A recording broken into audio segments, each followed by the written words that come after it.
Have you ever felt that sudden rush of danger, like your whole world could shift in an instant? That moment when everything you've worked for and stood by suddenly teeters on the edge, threatening to collapse into chaos? That's exactly how I felt when I saw the officer's gun pointed directly at my wife. It was a quiet evening. My wife, Abigail, and I had just returned from dinner, a simple date night to unwind. We lived in a safe, peaceful neighborhood. Nothing out of the ordinary. We were just enjoying our walk when it happened. A police car, blue lights flashing, suddenly screeched to a halt in front of us. I froze for a split second. Was there an emergency? Was I missing something? Before I could say anything, the officer, a young man with a stern face, stepped out of the car and began approaching us, his hand hovering near his gun. His eyes shifted between Abigail and me, but I didn't think much of it. Police officers did stop by our neighborhood from time to time for minor checks. Nothing to be alarmed about, I assumed. Evening, he said gruffly, but there was a clear edge to his tone. Evening, officer. Everything okay? I asked, trying to keep the atmosphere light. Just doing a routine stop. What's your business around here? His question didn't make much sense, but I tried to keep my composure. We live here, I replied calmly, glancing over at Abigail, who was beginning to shift nervously. The officer stared at us for a long moment. Then, without warning, his hand shot to his sidearm, pulling it out and pointing it directly at Abigail. "Get back," he barked. I could feel my heart race, but I kept my face neutral. I had to stay calm. I didn't know what was going on, but I knew that escalating things would only make it worse. "Why are you pointing that at her?" I demanded, trying to assess the situation. "She's not allowed here," the officer said, his eyes narrowing. "Stay where you are, and don't move." I looked at Abigail, who had her hands slightly raised, clearly trying to make sense of what was happening. Her eyes were wide, and she was backing up slowly. I could see her thoughts, though. She wasn't frightened, but she was confused, and confused meant dangerous. I needed to de-escalate this quickly. But what was happening here? This wasn't a routine stop. This was something personal. The officer started to speak into his radio. "Got 2 suspicious individuals in the area. I need backup, code 3. At that moment, it hit me. This officer wasn't just acting as a routine patrol officer. He was escalating things because he wanted to, and he had no idea who we were. In his eyes, we were just another random couple, a man and a woman in a peaceful neighborhood, probably doing something suspicious by simply walking outside. He didn't recognize me, and Abigail, well, she didn't seem to matter to him either. She was just another person to him, and that made this situation even more dangerous. Abigail and I remained silent, both of us watching the officer as he continued to call for backup. I couldn't help but notice the arrogance in his voice, the way he seemed to be getting a thrill from calling in more cops.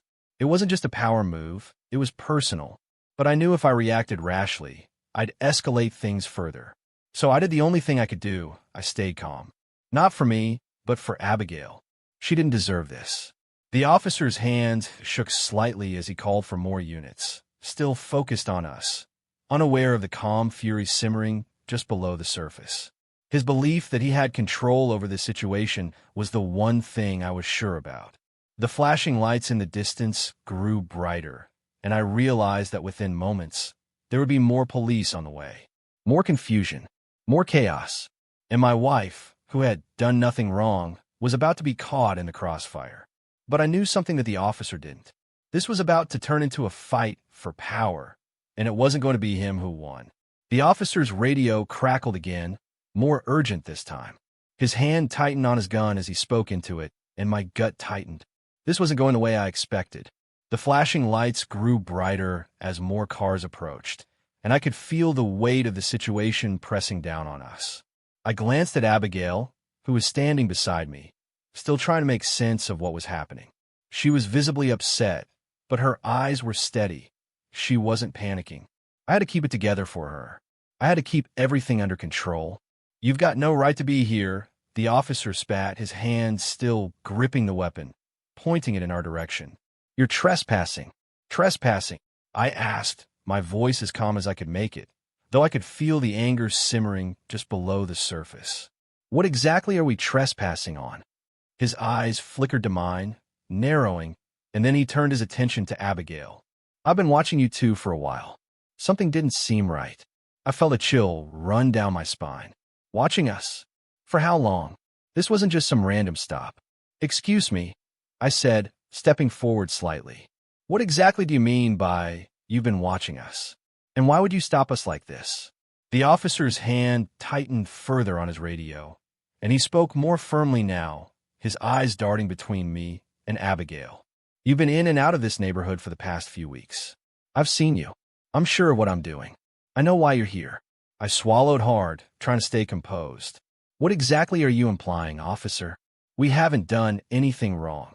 The officer seemed to take some satisfaction in the tension, his stance firm as he radioed for backup again. "Stay where you are," he snapped. I could feel the heat of the moment building as my patience thinned. "No, this doesn't make sense," I said firmly, trying to keep my voice steady. "I want to know exactly what the problem is here." His eyes flicked to Abigail again, a smug smile playing at the corner of his lips. "I'm not letting you two walk away without explaining yourselves. I want to speak to my lawyer," I demanded, taking a small step back to keep some distance. "You have no right to hold us here without cause. I'm calling my lawyer right now." Before I could even reach for my phone, the officer moved quickly, his hand snapping out to grab my phone before I could get it to my ear. "No phones. You remain silent, both of you," he ordered, his voice stern. I felt a sharp surge of frustration, but I didn't react. I had to stay in control. The officer was pushing boundaries, and I could tell that his overreach was beginning to show. His radio crackled again, and the lights grew brighter as more police arrived. "That's right," the officer continued, his tone now filled with some twisted authority. "You don't need to be making phone calls, not while I'm trying to do my job. I've been trailing you. You think you can walk around here without consequences? You two haven't been as careful as you think." My heart skipped a beat. Trailing us? We hadn't done anything to warrant this. I felt Abigail tense beside me. She was finally starting to realize just how deep this was going. "Is this about us being in a private neighborhood?" I asked, keeping my voice as controlled as possible. I wasn't going to let him think he had power over us just because he'd issued an arbitrary stop. "I don't care who you think you are," he sneered, stepping closer, his gun still hovering in the air. "I've been watching you. I know what you're up to. Now, you stay quiet until backup arrives." I was livid, but I kept my expression calm. I didn't want to give him any reason to escalate, but I knew something had to be done. The situation was escalating fast, and if I didn't make a move soon, things could get ugly. It was then I heard the sound of another car pulling up, louder now, the screech of tires almost deafening as more officers arrived on the scene. The backup was here, and I could hear the voices of two other officers approaching from behind. The officer who had been holding us at gunpoint turned his back for a moment to address the new arrivals, his posture stiff, a false sense of control still hanging over him. He was so wrapped up in the moment, so focused on maintaining his authority, that he didn't see what was coming next. Another officer, tall and broad-shouldered, stepped forward. He looked around and then at me. The officer who had stopped us suddenly seemed unsure, his eyes darting between me and the new arrivals. The smugness was gone, replaced by a slight unease. "What's going on here?" he stammered, looking at his colleagues as if he needed validation. I didn't say anything. I just let them figure it out themselves.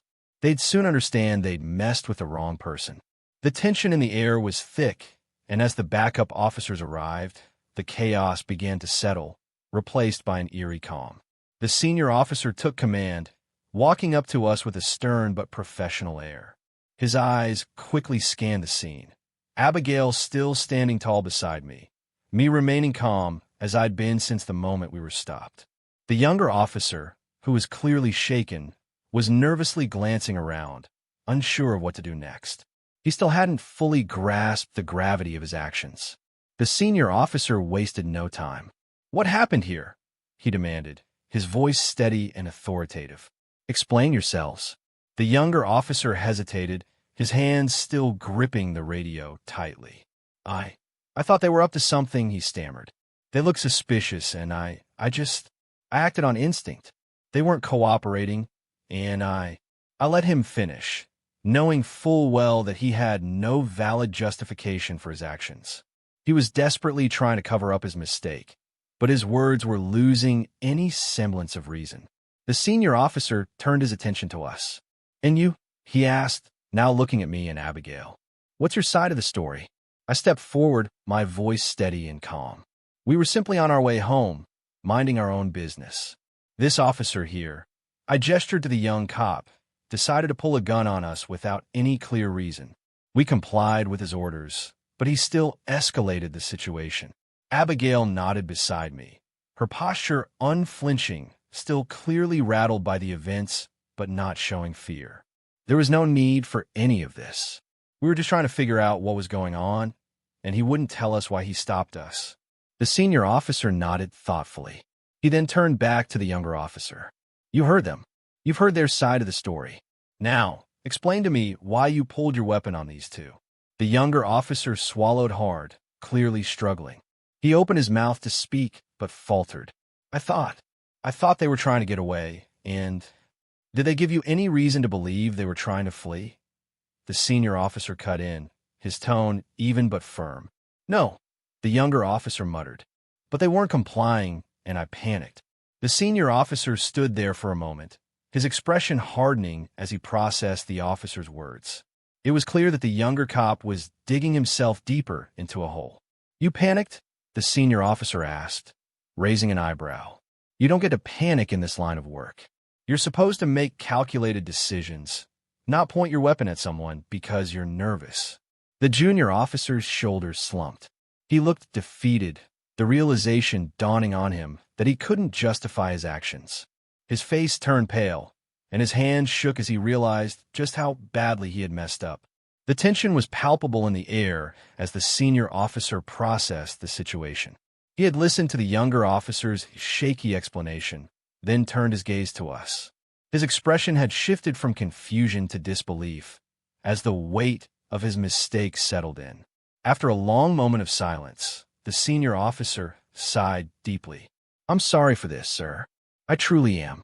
But this behavior is unacceptable." I nodded, keeping my composure. "It's not just an apology we need. This officer's actions are far beyond the acceptable line. I need to see him held accountable. I am the FBI director, and this is my wife you pointed your weapon at." The senior officer's face drained of color. His eyes widened in realization, and for a brief moment, I saw him struggle to find the right words. The younger officer, already standing stiffly at attention, now appeared visibly shaken, his whole body trembling in regret. After a few moments, the senior officer nodded slowly, his decision clear. "You're right. This behavior cannot be tolerated. This officer will be dismissed immediately." At that, the junior officer's face contorted in panic, his eyes wide with fear. "Wait, what? No, I didn't mean it. I wasn't thinking," he stammered, his voice breaking as the full weight of his mistake crashed down on him. The senior officer turned to him sharply. "No excuses. Your actions were reckless, and they've put us all in jeopardy." He turned back to me. "Sir, I'll personally escort you to the station. We'll make sure this officer is processed immediately. He will be formally relieved of duty." I nodded, satisfied. "That's the right call." The junior officer remained silent, his hands fidgeting nervously at his sides. The senior officer stepped forward and radioed for more backup, then gestured for us to follow him toward the station. The drive to the station was tense, filled with an uncomfortable silence. The junior officer was clearly defeated, his earlier bravado shattered. He kept his eyes fixed on the floor, avoiding any attempt at conversation. I remained silent too, knowing that the damage had already been done and that there was no reversing this. Once we arrived at the station, the junior officer was promptly escorted inside by the senior officer. I followed, my gaze never leaving the younger officer as he was led to a desk to formally be relieved of his duties. The weight of the situation was now fully clear to him, and I could see the panic in his eyes. The senior officer turned to me after handing the junior officer over to internal affairs. "He will be processed and formally removed from the force. I'll ensure everything is documented properly." I gave a slight nod. Good. He needs to understand that no one is above the law, not even a cop. The senior officer's eyes lingered on me for a moment longer before he spoke again. I assure you, sir, this will never happen again. I'll make sure of it. With that, we left the station. The junior officer's fate was sealed, and a message was clear to everyone in the department. Abuse of power would not be tolerated. As Abigail and I stepped out of the station, I could feel the weight of the situation lifting. Justice had been done. The officer had been held accountable for his actions, and I was certain this would serve as a lesson not just to him, but to everyone who worked in law enforcement. We may have walked away from that encounter, but the truth had been made clear. No one should ever forget that even those in power are not exempt from the law. And in that moment, I knew we had done the right thing.